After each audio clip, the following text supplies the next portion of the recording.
হিতাধিকাৰীৰ কথাটোৱে অসমৰ মানুহক মন জোকাৰি আছিলে। সকলোৱে সেই কথাটো অনুভৱ কৰে, কিন্তু কোনেও ক'বলৈ সাহস নকৰে, কাৰণ হিতাধিকাৰীৰ কথা ক'লে চৰকাৰে এটা সস্তীয়া ৰাজনীতি কৰে। আপুনি যদি 1250 টকা মাহে কাম নকৰাকৈ দিয়াৰ কথাটো উলিয়ায়, তেতিয়া তেওঁলোকে লগে লগে ৰাজনৈতিক খেল এপাত আপোনালৈ মাৰি পঠিয়ায় যে অসমীয়া মহিলাই পইচা পোৱাত বেয়া পাইছে নেকি বুলি। আমি কেতিয়াও বেয়া নাপাওঁ। 1250 টকাত আজিৰ দিনত কি হয়? চিলিণ্ডাৰটোৰ যিটো জুই চাই দাম হৈছে, সেই ঘৰৰ চিলিণ্ডাৰটো কিনাৰ পিছত মোবাইলৰ ৰিচাৰ্জটো কৰিব পৰাকৈও কোনো ধৰণৰ তাত পইচা বাকী নাথাকেগৈ। গতিকে 1250 টকা কিয়? 12,500 টকা দিয়ক, কিন্তু হাতে হাতে এটা কাম দিয়ক, কামৰ বিনিময়ত পইচা দিয়ক। বিহু যিহেতু এটা কৃষিজীৱী উৎসৱ, মূলতঃ বিহুৰ সৈতে আমাৰ কৰ্মোদ্যম, আমাৰ উৰ্বৰা শক্তিৰ সম্পৰ্ক জড়িত হৈ আছে। গতিকে বিহুৰ বতৰতে আমি কথাটো পাতিব লাগিব। এতিয়া আজি দেৰগাঁৱত উপস্থিত হৈছোঁ। দেৰগাঁৱৰ বৰুৱা বামুণ গাঁৱৰ চেনিকল অসমৰ এটা উদ্যোগ আছিলে, অসমীয়া মানুহক সংস্থাপন দিছিলে, নোহোৱা হৈ গ'ল। দাবী দুবাৰ যিটো সূতাকল আছিলে, নোহোৱা হৈ গ'ল। চাহ বাগিচাসমূহৰ এতিয়া অৱস্থা বৰ ভাল নহয়। গতিকে এই ধৰণেৰে যদি থলুৱা উদ্যোগসমূহ ইটোৰ পিছত সিটো বন্ধ হৈ থাকে, কেৱল ব্যক্তিগত খণ্ডৰ বিনিয়োগৰ ওপৰত নিৰ্ভৰশীল হৈ আমি কিমান দূৰ আগবাঢ়ি যাব পাৰিম, সেইটো এটা সন্দেহৰ বিষয়। দ্বিতীয়তে, সেই উদ্যোগ যিসমূহ আহিব, তাত সকলো কাৰিকৰী অকাৰিকৰী বা সকলো ধৰণৰ পদত নিযুক্তি লাভ কৰিব পৰাকৈ আমি অসমৰ নতুন প্ৰজন্মক সক্ষম কৰি তুলিছোঁ নাই, কুশলী কৰি তুলিছোঁ নাই, তাৰ কাৰণে আমাৰ বিদ্যালয়সমূহত, আমাৰ শিক্ষানুষ্ঠানসমূহক ছাত্ৰ ছাত্ৰীৰ স্কিল বঢ়াবৰ কাৰণে, তেওঁলোকক কুশলী কৰি তুলিবৰ কাৰণে পাঠ্যক্ৰম সন্নিৱিষ্ট কৰা হৈছে নাই, এই কথাবোৰ আমি বিহুৰ বতৰত পাতিব লাগিব। নিষ্কৰ্মা এটা জাতিৰ কেতিয়াও অৰ্থনৈতিক বুনিয়াদ শক্তিশালী নহয়, আৰু অৰ্থনৈতিক বুনিয়াদ অবিহনে কোনো ধৰণৰ জাতীয়তাবাদী থিয় হ'ব নোৱাৰে। আৰু সেইকাৰণে আমি কৈছোঁ, হিতাধিকাৰী সৃষ্টি কৰাত আমাৰ আপত্তি নাই, পইচা দিয়াত আমাৰ আপত্তি নাই, কিন্তু কাম দিয়ক, হাতে হাতে কামৰ বিনিময়ত পইচা দিয়ক। চাওক, আপুনি যেতিয়া হিতাধিকাৰীৰ কথা ক'ব, তেওঁলোকে সামাজিক মাধ্যমত তেওঁলোকৰ যিটো এটা IT চেল থাকে, সেইটোক আপোনাৰ পিছত মেলি দিব। কি ধৰণেৰে কুৎসা ৰচনা কৰিব পাৰি, কি ধৰণেৰে ৰাইজক বিপথে পৰিচালিত কৰিব পাৰি, কিন্তু সেই ধৰণৰ কথাই আমাক নোচোৱে।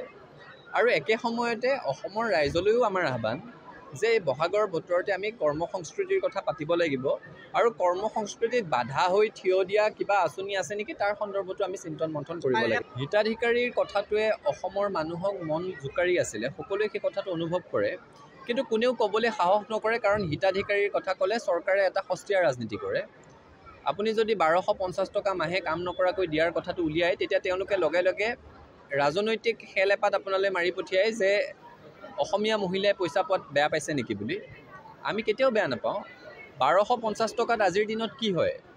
চিলিণ্ডাৰটোৰ যিটো জুই চাই দাম হৈছে, সেই ঘৰৰ চিলিণ্ডাৰটো কিনাৰ পিছত মোবাইলৰ ৰিচাৰ্জটো কৰিব পৰাকৈও কোনো ধৰণৰ তাত পইচা বাকী নাথাকেগৈ। গতিকে 1250 টকা কিয়? 12,500 টকা দিয়ক, কিন্তু হাতে হাতে এটা কাম দিয়ক, কামৰ বিনিময়ত পইচা দিয়ক।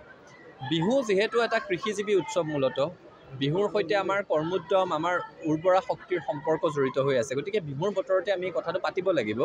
এতিয়া আজি দেৰগাঁৱত উপস্থিত হৈছোঁ। দেৰগাঁৱৰ বৰুৱা বামুণ গাঁৱৰ চেনিকল অসমৰ এটা উদ্যোগ আছিলে, অসমীয়া মানুহক সংস্থাপন দিছিলে, নোহোৱা হৈ গ'ল।